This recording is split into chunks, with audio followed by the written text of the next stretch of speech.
Assalamu alaikum, dear students. So I'm your tutor, Ahmed Rashid or Dr. Amir Rashid. I'm in front of you in the NEET JEE Foundation classes. The last class was about the dimensions, dimensions, the definition of the dimension analysis. It's used in the physics. It's used in the representation of physical quantities, dimensional formula, and dimensional equation. So the last class was a rough idea about the dimensions, why there is a dimensions, why there is the need of dimensions, why there is a need of dimensions in physics. So today we are going to deal with the applications, its applications, and then we will solve some problems which have been asked in previous year questions, CBSE, NCERT, IIT, JEE, and NEET. So today we are going to deal with the applications of the dimensions, and then we will consequently will jump over to the problems that can help you better understand the questions, right? So the applications, the topic today is application of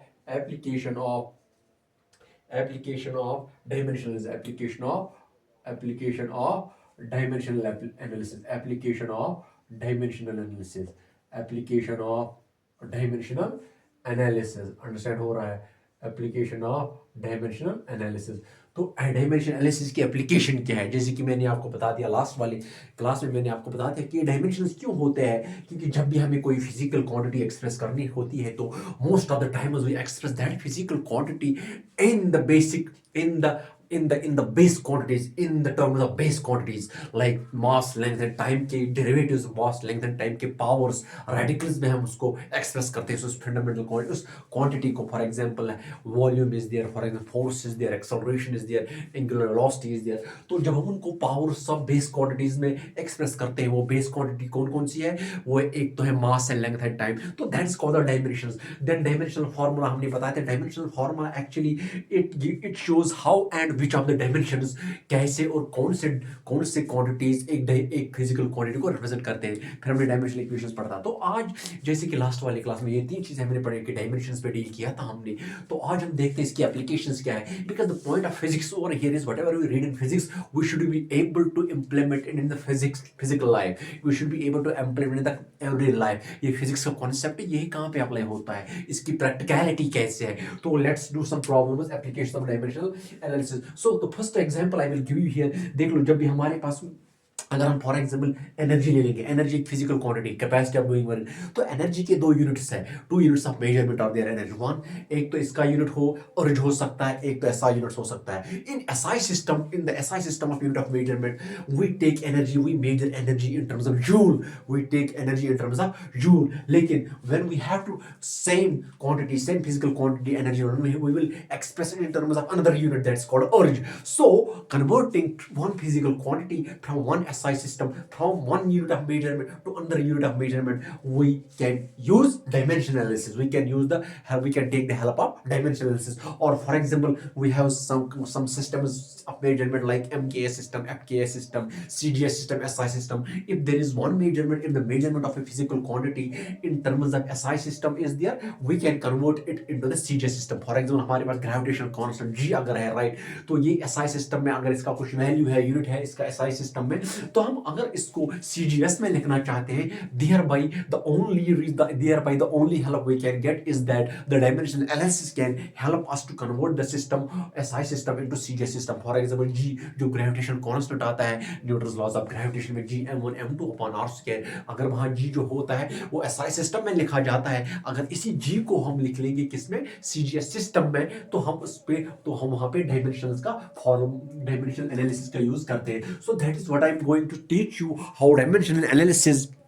how dimensional analysis is applicable, how dimensional analysis is used for converting the system of measurement in one dimension into another dimension. So I hope here application of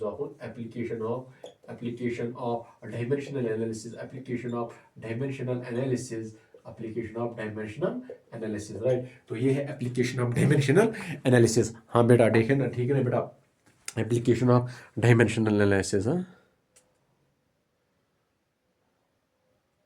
Application of dimension analysis. So the first thing is to convert one, the first क्या लिख लेंगे हम इसका, to convert CONVERT, to convert, एक second बेटा, to convert A physical quantity to convert a physical quantity to convert a physical quantity QUANTITY to convert a physical quantity from one system from one system to another from one system from one system from one system of unit from one system of unit to another system to ANOTHER to another system to another system to another system from one to convert a physical quantity from one system of unit to another system. तो हाँ, जैसे कि मैंने बता दिया, अगर हमारे पास एनर्जी है in SI system, its unit is joule, लेकिन the same quantity the same energy has another unit that is erg. So इस जूल को ऑरिज में कन्वर्ट करने के लिए हम डायमेंशन एनालिसिस का यूज करते हैं. और इसका दूसरा बेनिफिट क्या है, इसका एप्लीकेशन क्या है दूसरा डायमेंशन एनालिसिस का, to check the correctness, to check to check the correctness to check the correctness of given physical relation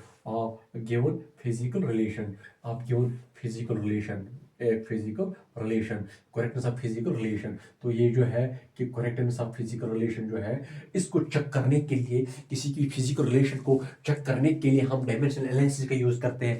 for example, अगर हमारे पास कोई भी इक्वेशन होगी, फिजिक्स में कोई भी इक्वेशन होगी, तो उसको फिर चेक करने के लिए हम देखते हैं कि ये डायमेंशनली करेक्ट है. करेक्ट मीन्स कि अगर किसी इक्वेशन में कई सारे टर्म्स है, फॉर एग्जांपल अगर हमारे पास v = u + at है, जो यूनिफॉर्मली एक्सेलरेटेड मोशन है, हाँ इसका भी डायमेंशन नहीं होना चाहिए, इसका भी, तब जाके ये डायमेंशनली करेक्ट है. तो इस इक्वेशन को ये देखने के लिए कि ये डायमेंशनली करेक्ट है कि नहीं है, ये करेक्ट है कि नहीं है, हम डायमेंशन का यूज कर सकते हैं. हम वहां पे वेरीफाई कर सकते हैं कि if this equation of motion और any equation of physics is correct और नॉट. सो ये सेकंड वाला इसका एप्लीकेशन है. थर्ड वाला क्या है इसका, तो third relationship between to derive the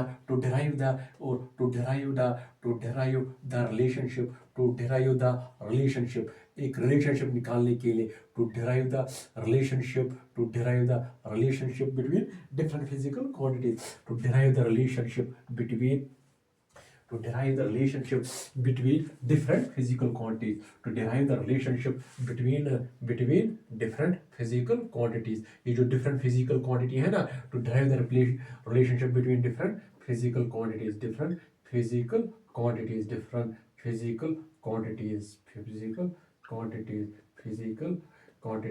तो और ये जो है ना कि ये जो है derive the relationship between different physical quantities. तो ये है डायमेंशनल फार्मूला का, ये जो डायमेंशनल है ना, डायमेंशनल एनालिसिस क्या है, इसकी एप्लीकेशन है. तो लेकिन अभी हम मेनली यही थ्री मेन एप्लीकेशंस है कि फिजिकल क्वांटिटी को कैसे एक सिस्टम से दूसरे सिस्टम में कन्वर्ट कर सकते हैं. और हमें करेक्टनेस हमें देखना है कि ये डायमेंशन, ये इक्वेशन फॉर एग्जांपल अभी मैंने जो लिखाई थी v = u + at, क्या वो करेक्ट है कि नहीं, और डिराइव करना relationship between different physical quantities. And these are the three applications of the dimensions, and I hope you understand, but you will more understand it once I will do some example. For example, the पहली वाली हम हाँ, तो पहली वाली हम करते हैं यहाँ पे इंशाल्लाह, राइट. तो हाँ, so these are and conversion of one system to another system. अब मैंने क्या बता दिया कि एक क्वांटिटी को हम जब कन्वर्ट करते हैं from one system to another system, तो उसमें हमें चीपली डायमेंशन एनालिसिस का यूज करते हैं. अब हम वो देखते हैं वो कैसे होगा. देख लो बेटा, यहाँ पे देख लो. सो how to convert, so for example to convert अब यहाँ पे देख लो, to convert यहाँ पे एक फिजिकल क्वांटिटी को कन्वर्ट करने के लिए देख लो, एक फिजिकल क्वांटिटी को हम जब मेजर करते हैं, तो हम इसको मेजर करते हैं या तो SI सिस्टम है, या तो CGS सिस्टम है, या MKS सिस्टम है, या FKS सिस्टम है, राइट. तो अब ये एक सिस्टम ऑफ मेजरमेंट है. For example, most of the physical quantities are measured in SI system. अब अगर हमें इस क्वांटिटी को, फॉर एग्जांपल फोर्स को CGS सिस्टम में मेजर करना पड़ेगा, तो that means we have to convert the force from SI system of unit of measurement to the CGS system. उसके लिए मैं क्या कर दूंगा, उसको मैं डायमेंशनल यूज कर दूंगा, लेकिन उसके लिए एक फॉर्म मतलब उसके लिए एक आती है, उसको बोलते हैं प्रिंसिपल ऑफ होमोजेनिटी, राइट. तो ऐसे देखते हैं, तो इट इज तो अब हम कैसे, तो अभी हम ये वाला पहला वाला एप्लीकेशन देखते हैं कि एक फिजिकल क्वांटिटी को कैसे हम इसको कर सकते हैं convert from one system of measurement to another system. For example यहाँ पे देखते हैं बेटा, देख लो. वही नो फिजिकल क्वांटिटी जो है ना, फिजिकल क्वांटिटी जो होती है, physical quantity remain same, physical quantity remain same, physical quantity remain same, physical quantity ये जो है ना फिजिकल क्वांटिटी ये सेम रहती है, but physical quantity remain same what ever the system of units remain same what ever देख लो बेटा, यहाँ पे देख लो बेटा, what ever the system of units is, what ever the system of units is, what ever the system of units is. देख लो ये जो फिजिकल क्वांटिटी है ना ये सेम रहती है, लेकिन इसका सिर्फ यूनिट ऑफ मेजरमेंट बदल सकता है। जैसे कि मैंने आपको बता दिया, कभी हम एनर्जी का यूनिट ले लेते हैं जूल, कभी हम इसी एनर्जी का यूनिट ले लेते हैं, कभी हम इसी एनर्जी का यूनिट ले लेते हैं अर्ज। राइट, अंडरस्टैंड हो रहा है बेटा?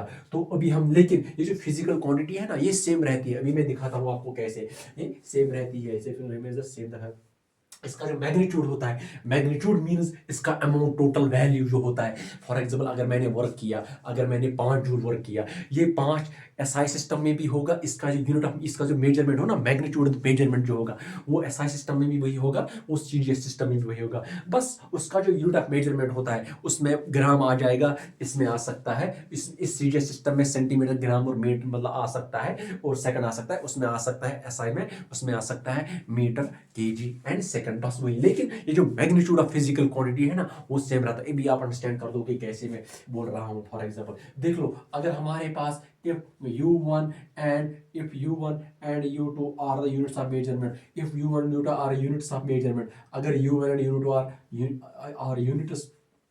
are units of measurement or units of MESURE of units of measurement, अगर ये है, अगर u1 and u2 are units of measurement, अगर u1 and u2 are units of measurement आप एक फिजिकल क्वांटिटी क्यों, हाँ आप एक फिजिकल क्वांटिटी, आप एक फिजिकल क्वांटिटी क्यों, आप है फिजिकल क्वांटिटी क्यों, आप है फिजिकल क्वांटिटी क्यों। अगर हमारे पास कोई फिजिकल क्वांटिटी क्यों है, तो अगर इसका यूनिट ऑफ मेजरमेंट क्या है, u1 एंड u2 है, image quantity corresponding numerical values, and n1 and n1 n2 are the corresponding are the corresponding are the corresponding are the corresponding are the corresponding numerical values are the corresponding numerical values are the corresponding numerical values are the corresponding numerical values।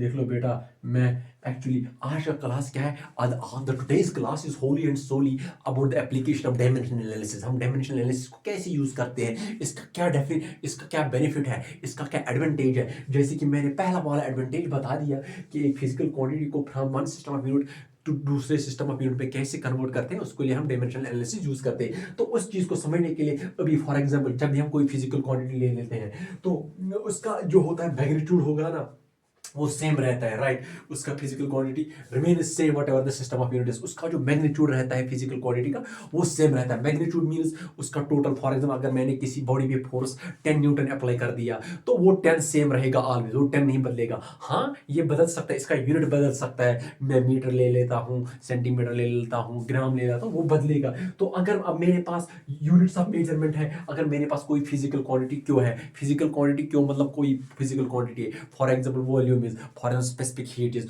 For example force is, for example acceleration is, for example momentum is, अगर वो physical quantity हमारे पास क्या है क्यों है, और उसके unit of measurement क्या क्या है, u1 एंड u2 और n1 कॉरस्पॉन्डिंग न्यूमेरिकल वैल्यूज। तो जब देख लो बेटा यहाँ पे ये बात समझने की कोशिश करो, फिजिकल क्वांटिटीज, ये फिजिकल क्वांटिटी यहाँ पे लिख लो, यहाँ पे बेटा ये बात समझने की कोशिश करो। राइट, ये बेटा ये समझने की कोशिश करो। अगर जब भी हमारे पास कोई फॉर एग्जांपल मैं कोई फिजिकल क्वांटिटी ले लूँगा, फॉर एग्जांपल फोर्स में ले लेता हूँ, फोर्स, तो फोर्स का यूनिट ऑफ मेजरमेंट क्या है, फोर्स को न्यूटन में मेजर किया जाता है, फोर्स को न्यूटन में मेजर किया जाता है। फॉर एग्जांपल अगर मेरे पास एक ब्लॉक है ना, एक ब्लॉक है, इसका मास m है, अगर मैं इस पे एक फोर्स, फॉर एग्जांपल ये ब्लॉक है, राइट, ये ब्लॉक है इस टेबल पे, अगर मैं इस पे एक फोर्स अप्लाई करता हूँ, वो फोर्स आप बोल दोगे, आप पूछोगे सर कितना फोर्स में अप्लाई कर देंगे, मैं बोल दूंगा 10 न्यूटन, ये 10 न्यूटन। तो इस फिजिकल क्वांटिटी, ये जो फोर्स है ना, फोर्स मैंने कितना लगा दिया, 10 न्यूटन लगा दिया, तो ये यहाँ पे हुआ फिजिकल क्वांटिटी। और ये जो 10 है ना, 10 is a numerical value of the force, और ये जो n है ना, n which is it stands for the Newton, और ये जो न्यूटन है ना, n is the n is the unit of measurement. Understand हो रहा है? n is the unit of measure, corresponding measure, n is the unit of measurement. और ये जो 10 है ना, 10 is the corresponding numerical value, corresponding numerical value. या for example अगर हमारे पास वेट है, देख लो बेटा, वेट WEIGHT वेट, हाँ, इस चीज़ को समझने के लिए और इस चीज़ को समझने के लिए पहले मैं आपको बता दूंगा कि फिजिकल क्वांटिटी में एक तो यूनिट ऑफ मेजरमेंट होता है और होता है न्यूमेरिकल वैल्यू. जब भी हम कोई फिजिकल क्वांटिटी लिखते हैं ना, उसमें दो चीज़ें होती है, एक होता है उसका न्यूमेरिकल वैल्यू और होता है उसका unit of measurement. For example weight अगर किसी का है 5 kg है किसी का वेट. अब इसमें यहाँ पे वेट जो है ना, weight is a physical quantity और इसका न्यूमेरिकल वैल्यू क्या है, 5 है. इसका न्यूमेरिकल वैल्यू इसका 5 है और ये जो kg है ना, kg इसका यूनिट ऑफ मेजरमेंट है. तो यही मैं यहाँ पे आप लोगों को अंडरस्टैंड करना चाहता हूँ. अगर हमारे पास U1 and U2 are units of measurement, अगर हमारे पास U1 और U2 यूनिट ऑफ मेजरमेंट है किसके, फिजिकल क्वांटिटी के. किस फिजिकल क्वांटिटी के, क्योंकि सो दैट मीन्स जैसे कि यहाँ पे वेट फिजिकल क्वांटिटी है, इसका यूनिट क्या है, इसका न्यूमेरिकल वैल्यू क्या है, 5 है इसका न्यूमेरिकल वैल्यू, और ये kg क्या है, इसका यूनिट है, राइट. तो वही, तो दैट मीन्स देयरफॉर यहाँ पे ये जो वेट इसका WN that is physical quantity Q. तो वैसे ही मैं लिखता हूँ यहाँ पे, अगर हमारे पास फिजिकल क्वांटिटी कौन सी वाली है, क्यू है, क्यू. देयरफॉर मैं यहाँ पे लिख सकता हूँ ये जो फिजिकल क्वांटिटी क्यू है ना, ये होती है किसके बराबर, फिजिकल क्वांटिटी इक्वल टू में हम पहले इसका न्यूमेरिकल वैल्यू लिखते हैं. दैट न्यूमेरिकल वैल्यू है N1 और इसका जो यूनिट ऑफ मेजरमेंट क्या है, U1 है, राइट, U है. लेकिन मैंने आपको पढ़ा दिया कि जब भी हम डायमेंशन एनालिसिस लेते हैं एक फिजिकल क्वांटिटी को दूसरे सिस्टम ऑफ मेजरमेंट में कन्वर्ट करने के लिए, उनका मैग्नीट्यूड सेम रहता है, राइट. तो वो फिजिकल क्वांटिटी सेम रहती है. तो अगर इसी फिजिकल क्वांटिटी का दूसरे सिस्टम में इसका, हाँ, और फिजिकल, अगर इस दूसरे सिस्टम में इसका न्यूमेरिकल वैल्यू N2 है और यूनिट ऑफ मेजरमेंट U2 है कि नहीं, लेकिन फिजिकल क्वांटिटी सेम है ना बेटा, फिजिकल क्वांटिटी सेम है.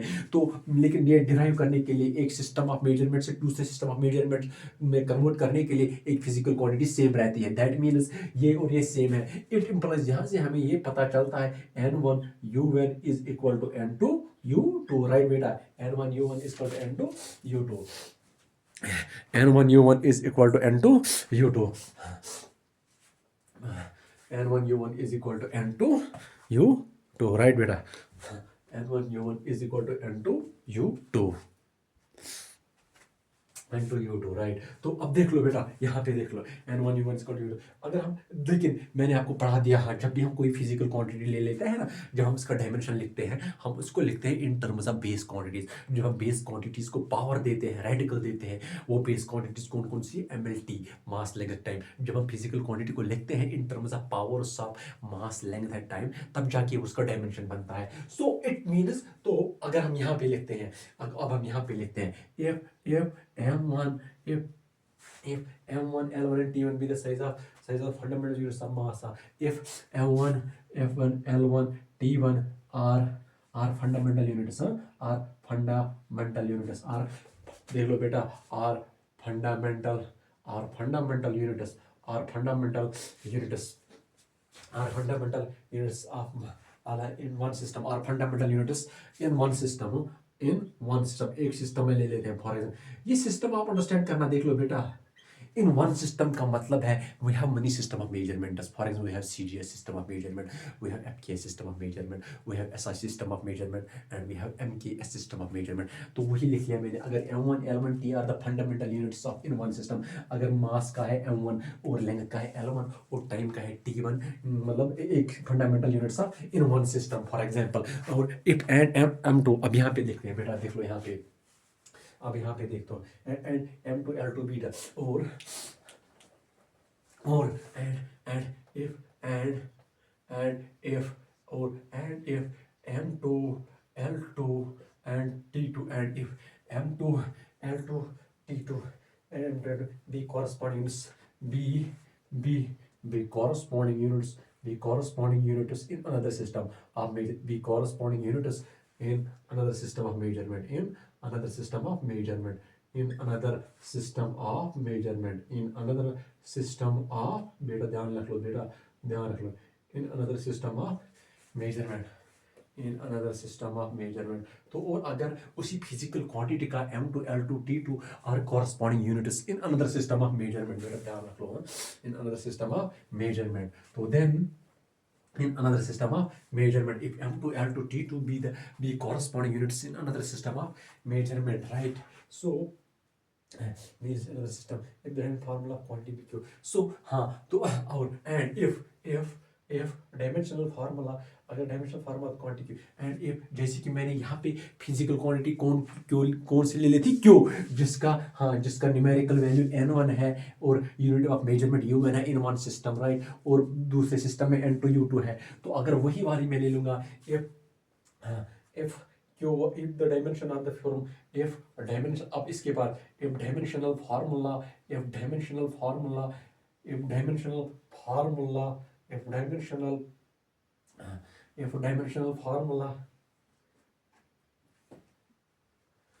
if dimensional formula अगर dimensional formula किस क्वांटिटी का, जो क्वांटिटी हमने यहाँ पे ले ली वो कौन सी थी, वो थी q. if dimensional formula physical quantity q is m is if dimensional formula of quantity q is m raised power a l raised power b और t raised power c, right? तो यही हम लिखते हैं ना, क्योंकि डायमेंशन जब भी हमें किसी फिजिकल क्वांटिटी का लिखना होता हम उसको always in terms of base quantities लिखते हैं. जब हम बेस क्वांटिटीज मास लेंथ टाइम का पावर ले लेते हैं ना, तो उसी को फिर एनक्लोज ब्रैकेट में जब करते हैं तो वो बनता है dimension of that physical quantity. अगर अब मैंने यहाँ पे डायमेंशनल फार्मूला किसके लिख दी, अगर मैंने यहाँ पे dimensional formula of Q M A L B और टी सी लगा दी, देन तो यहाँ पे लिखते हैं हम, देख लो बेटा, देन इसका मतलब है देन जैसे कि मैंने u क्या लिख दिया, मैंने u1 and u2 are the units of measurement. Units of measurement means अगर हमें जब कोई फिजिकल क्वांटिटी लेते हैं, फॉर एग्जांपल लेंथ का यूनिट ऑफ मेजरमेंट क्या है, मीटर है, राइट? और अगर फॉर एग्जांपल वो अगर फॉर एग्जांपल फोर्स है तो फोर्स का यूनिट ऑफ मेजर क्या है, न्यूटन. तो ऐसे ही अगर मेरे पास ये था तो डायमेंशन क्यू एम देन तो इसका न्यूमेरिकल तो इसका unit of measurement then u1 is u1, right? Because it's a unit of measurement. तो यूनिट ऑफ मेजरमेंट क्या आएगा यहाँ पे, देख लो बेटा, unit of measurement will be equal to m1a, right? हाँ, इज m1a L1b और T1c. देख लो बेटा, ध्यान रख लो, देखना. तो अगर यहाँ पे dimensional formula of Q is MALBTC then u1 is equal to, ये समझ में आ गया? अगर आप लोगों को ये समझ में आ गया देन प्लीज आस्क मी. मेरे कहने का मतलब, अगर मेरे पास फिजिकल क्वांटिटी क्यू थी, अब जब फिजिकल क्वांटिटी को हम लिखते हैं, हम इसको हम इक्वल टू बोले लिखते हैं, फॉर एग्जांपल 10 न्यूटन. तो पहले यहाँ पे तीन चीजें आती हैं, देख लो बेटा. एक तो f है जो फिजिकल क्वांटिटी है f, और ये इक्वल टू है, और ये जो 10 है ना, 10 इसका न्यूमेरिकल वैल्यू है, और ये जो n है ना Newton, that is the unit of measurement. So that means अगर हमारे पास कोई, तो इसका जो यूनिट ऑफ मेजरमेंट है ना, unit of measurement is equal to n, right? Newton. तो यूनिट ऑफ मेजरमेंट इज यहाँ. सो फॉर एग्जांपल यहाँ पे लिख लेते हैं हम, यहाँ पे लिख लेते हैं स्पीड. देख लो बेटा, स्पीड हम पहले लिखते हैं. यहाँ पे अगर हम स्पीड लिख लेते हैं, स्पीड किसके बराबर है, length upon time, that is LT-1, right? जो मैंने पहले वाले चैप्टर में पढ़ा दिया, पहले वाला क्लास में. अब जब स्पीड जो है ना, स्पीड क्या बन गया, स्पीड बन गया यूनिट ऑफ मेजरमेंट, राइट? तो इसको हम मेजर कैसे करते हैं, फॉर एग्जांपल इसको हम ले लेते हैं u. इसका यूनिट ऑफ मेजरमेंट किस में है, स्पीड को किस में मेजर किया जाता है, उसको लेंथ और टाइम में मेजर किया जाता है. कैसे? बिकॉज स्पीड होता है ना, स्पीड का जो यूनिट ऑफ मेजरमेंट, देख लो बेटा फिर से बता, स्पीड का जो यूनिट ऑफ मेजरमेंट क्या है, मीटर पर सेकंड, वही है ना, मीटर पर सेकंड, और मीटर पर टाइम है ना बेटा. सो that is MT-1. So that is, ये जो यूनिट ऑफ मेजरमेंट है ना, वो आता है in terms of dimensions. Understand हो गया? सो दैट इज व्हाई मैंने यहाँ पे लिख दिया u1 is equal to m1 L1 T1c, क्योंकि जब भी हम किसी क्वांटिटी का यूनिट ले लेते हैं, unit of measurement, that is always in terms of MLT, that is always in terms of 3 base quantities, metre, length, time. जैसे कि यहाँ पे लिख दिया. यहाँ पे और एक बताता हूँ आपको. फॉर एग्जांपल हमारे पास अगर फॉर एग्जांपल वॉल्यूम होगा, देख लो बेटा, फॉर एग्जांपल वॉल्यूम भी नहीं ले लिखते हैं हम, ले लेंगे यहाँ पे डिस्प्लेसमेंट. हम डिस्प्लेसमेंट ले लेते हैं, डिस्प्लेसमेंट इज इक्वल टू, हम यहाँ पे ले लेते हैं एक्सेलरेशन. देख लो बेटा, एक्सेलरेशन होता है किसके बराबर, वेलोसिटी अपॉन टाइम. ये होता है कि नहीं? अब यहाँ पे एक्सेलरेशन फिजिकल क्वांटिटी है, अब मुझे इसका यूनिट ऑफ मेजरमेंट देखना है एक्सेलरेशन का. जैसे कि हम जानते हैं एक्सेलरेशन का यूनिट ऑफ मेजरमेंट क्या है, मीटर पर सेकंड स्क्वायर, ये है कि नहीं? सो इट मीन्स एक्सेलरेशन का यूनिट ऑफ मेजरमेंट है मीटर, ये मीटर एक्सेलरेशन इज, हाँ, मीटर पर सेकंड स्क्वायर। हाँ, तो इसका आ जाएगा, हाँ, ये आ जाएगा, इसका देख लो बेटा, इसका कैसे आ जाएगा, इसका आएगा एल, क्योंकि मीटर किसका है, हाँ, मीटर पर सेकंड एल है इसका। हाँ, तो हाँ हाँ बेटा ठीक है। तो यहाँ पे मास पर सेकंड, हाँ, ये मीटर पर सेकंड है, तो ये आएगा, सॉरी, ये ऐसे आएगा मीटर पर सेकंड, लेकिन मीटर किसका यूनिट ऑफ मेजरमेंट है, एल का है ना, और अपान ये टाइम है ना, तो it is equal to L T minus one. ये है कि नहीं ये है कि नहीं बेटा। तो ऐसी एक्सेलरेशन का क्या है, मीटर पर सेकंड स्क्वायर, तो मीटर किसका है, लेंथ का एस स्क्वायर, ये जो सेकंड है ना, ये किसका मेजरमेंट है, टाइम है, टी स्क्वायर, तो that is L T minus two. तो ऐसे ही, तो दैट मीन जब भी कोई फिजिकल क्वांटिटी होती है ना, तो उसको हम लिख लेते हैं, तो उसको हम जब हम उसका यूनिट ऑफ मेजरमेंट ले लेते हैं ना, तो वो ले लेते हैं in terms of mass length and time. तो दैट इज व्हाई मैंने यहाँ पे if dimensional formula of Q is M A L T C, then इसका unit of measurement is M one A L one B T one C, right बेटा। और ऐसे ही मैंने को बताया था क्या कि, और यू टू उसका, and if I note of the units of measurement of physical quantity, तो यू टू अनदर है, तो दैट मीन्स यहाँ पे देख लो बेटा कैसे होगा, यहाँ पे देख लो, that is U two is equal to, U two is equal to, हाँ, एम टू ए। तो चलो हम वो मानते हैं कि यू टू उसका अनदर यूनिट ऑफ मेजरमेंट है, कब, जब इसका, हाँ, जब उसका मतलब, जब उसका dimension in terms of M, M two L two T two है, M two A L two B और टी टू सी, बेटा ध्यान में रख लो। लेकिन जब भी कोई फिजिकल क्वांटिटी हम ले लेते हैं, द फिजिकल द मैग्नीट्यूड, उसका मैग्नीट्यूड सेम रहता है, चाहे हम उसको सीटीएस सिस्टम में ले लेंगे, चाहे हम उसको एसआई सिस्टम में ले लेंगे। अब मैंने क्या कर दिया, मैंने यू वन इज मतलब यू वन, तो वो यू वन इसका एक सिस्टम मतलब मेजरमेंट है इन वन सिस्टम, और यू टू इसका दूसरे में, तो लेकिन ये दोनों सेम ही है, राइट बेटा। तो इट मीन्स, तो देयरफॉर, तो इसको यूज करके है, फॉर एग्जांपल यहाँ से इसको यूज करके, बेटा ध्यान से देख लो, अब इसको यूज करके, that is this one N one, इस वाली फार्मूला को यूज करके, देयरफॉर, हाँ, यहाँ पे लिख लेते हैं N one U one is to N one, और यू वन के बदले में क्या लिख दूंगा मैं, यू वन के लिख दूंगा M one A L one B T one C is equal to N two U two, N two U two, N two U two, U two क्या है, M two A M two A L two B और T two C, बेटा ध्यान से रख लो। तो because मैंने लिख दिया कि N one U one is equal to M two A two L two B two T two C, right बेटा। तो अब देख लो, यहाँ पे देख लो आप,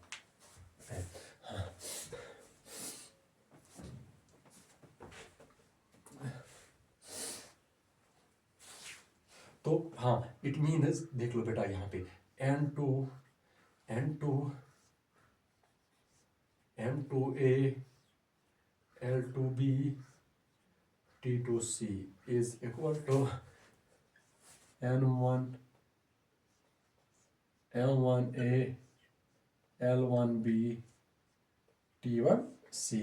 सो ये जो एन टू है ना, N two is equal to N one L one A L one B T one C divided by M two A L two B T two C. देख लो बेटा यहाँ पे देख लो, तो ये रहा, हाँ?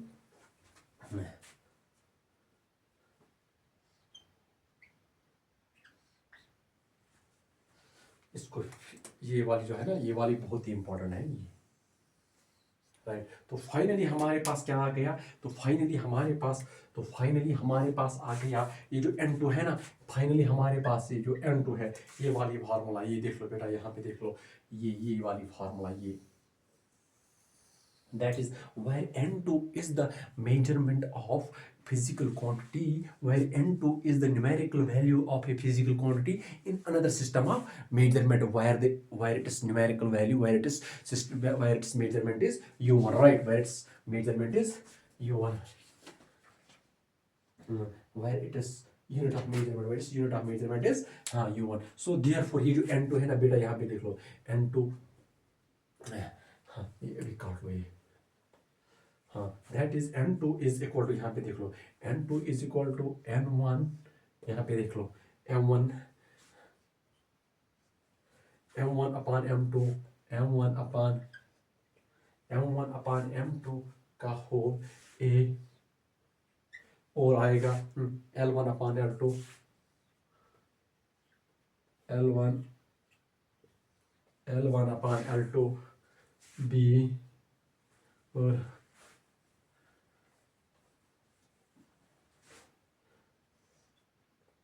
इंटू T1/T2, T1 तो ये आ जाएगा. So what is N2? N2 is actually the numerical value of a physical quantity in another system where the system of unit of measurement is U2, right बेटा? वो समझने की बात करो. अब देख लो यहाँ पे. तो so ये रहा क्या? So ये जो है this equation, तो ये जो है ना ये इक्वेशन, सॉरी, ये फिजिकल क्वांटिटी का जो मैग्नीट्यूड रहता है ना, फिजिकल क्वांटिटी का मैग्नीट्यूड वो सेम रहता है किसी भी सिस्टम ऑफ मेजरमेंट में, सेम रहता है, लेकिन न्यूमेरिकल वैल्यू जो है ना वो बदल सकता है अनदर सिस्टम. तो दिस ये जो वाली इक्वेशन दिस कैन बी, तो ये वाली इक्वेशन जो है ना ये इक्वेशन, ये जो है ना दिस इक्वेशन ये इक्वेशन जो है this equation can be used, this equation can be used, this equation can be used to determine this equation can be used to determine the numerical value, to determine the numerical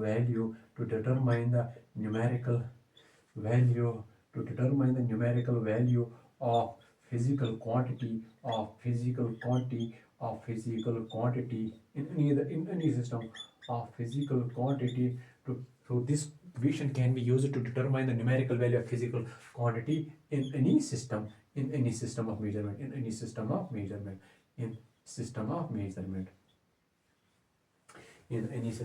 determine in the second one can be find the numerical value of a physical quantity in new system of measurement.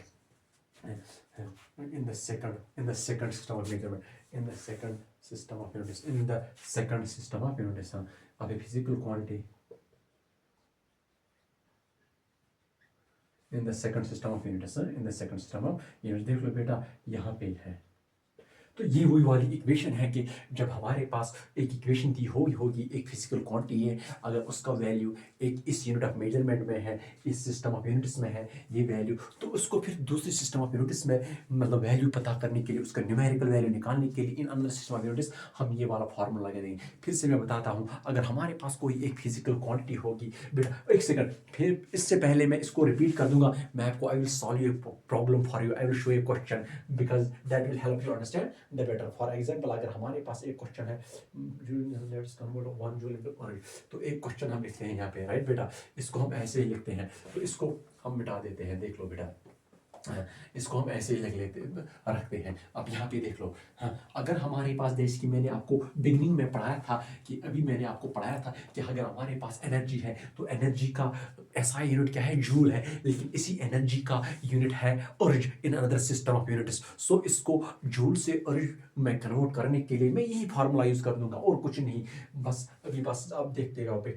देख लो for example let us convert, how to convert 1 joule into erg. तो question क्या है, देख लो, question है how to convert, कैसे कन्वर्ट कर सकते हैं, how to convert 1 joule, how to convert 1 joule into erg, how to convert 1 joule into erg, एक how to convert 1 joule into erg, right.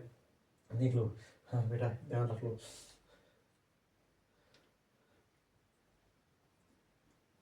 देख लो बेटा, हमारे पास ये जो जूल है ना, joule is the SI, joule is SI system, joule is SI unit of energy, joule is ये जो जूल है, joule is SI unit of energy, SI unit of energy. देख लो बेटा, joule is SI unit of energy.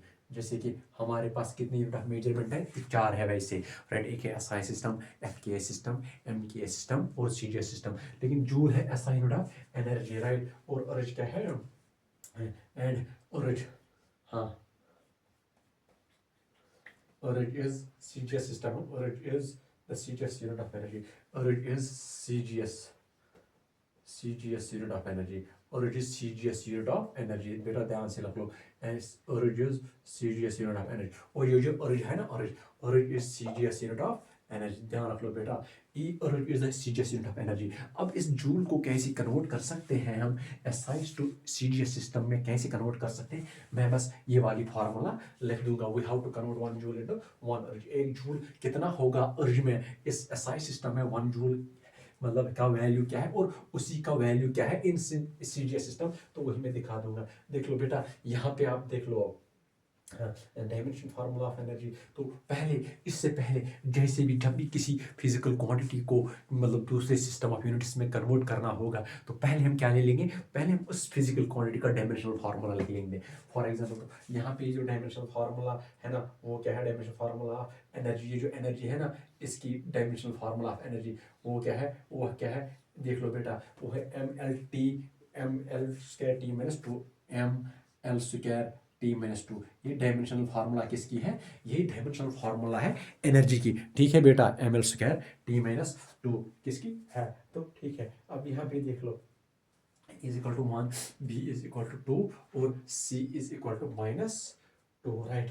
हाँ, अब यहाँ पे देख लो, तो हाँ, इट मीन्स यहाँ पे क्या है, ये यहाँ पे दैट इज, तो इसको हम जब देखते हैं इस वाले से, तो यहाँ पे a क्या है, देख लो, यहाँ पे a इज इक्वल टू 1 है, राइट। और ये इस b के बदले में क्या है, इस b के L1/L2 that is 2, right. b is equal to 2, right बेटा, ठीक है ना। और ये t है, t का पावर यहाँ c है, c के बदले में क्या है, और c इज इक्वल टू -2, ठीक है बेटा, c इज इक्वल टू -2। और जैसे कि हम जानते हैं कि हाँ, तो हाँ, यहाँ पे ले लेते हैं हम एसआई सिस्टम,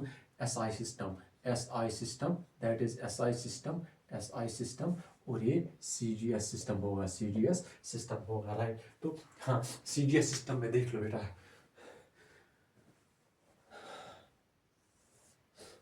तो यहाँ पे 1, तो ये जो m1 है ना, यहाँ पे m1 है। एसआई सिस्टम में मास कैसे ले लेते हैं हम, वो ले लेते हैं हम 1000 gram, 1 kg, right, 1 kg that is equal to 1000 gram, right. और लेंथ क्या ले लेते हैं, लेंथ हम ले लेते हैं 1 मीटर, 1 मीटर, वो कितना ले लेंगे हम, 100 सेंटीमीटर, 100 सेंटीमीटर। अभी मैं आपको दिखाता हूँ। फिर टाइम ले लेते हैं हम सेकंड, टाइम ले लेते हैं हम 1 सेकंड। यहाँ पे n1 क्या था, n1 है न्यूमेरिकल वैल्यू, वो कितना है, 1 जूल है ना, यहाँ पे 1 joule, n1 is equal to 1 joule, n1 is equal to 1 joule, right बेटा। अब सीजीएस में देखते हैं, सीजीएस में क्या ले लेंगे हम, सीजीएस में ले लेंगे m2 कितना होगा यहाँ पे, 1000, m2 ले लेंगे हम 1 ग्राम, राइट, 1 ग्राम, बिकॉज वाई, क्योंकि मास को हम ले लेते हैं सीजीएस में ग्राम, वही मैंने ले लिया हम m2 इसको। सो L2 क्या ले लेंगे, सेंटीमीटर, 1 सेंटीमीटर, क्योंकि सीजीएस में कितना ले लेते हैं हम, सीजीएस में सिस्टम ऑफ यूनिट क्या है, सेंटीमीटर। और ये जो T2 है, T2 में क्या ले लेते हैं, सेकंड, 1 सेकंड, ठीक है बेटा, सेकंड। और N2 कितना है, N2 है 1 अर्ज, 1 अर्ज। तो अब इसको, हाँ, इसको अब कन्वर्ट करना है, हाँ, हमें 1 जूल को 1 अर्ज में कन्वर्ट करना है। अब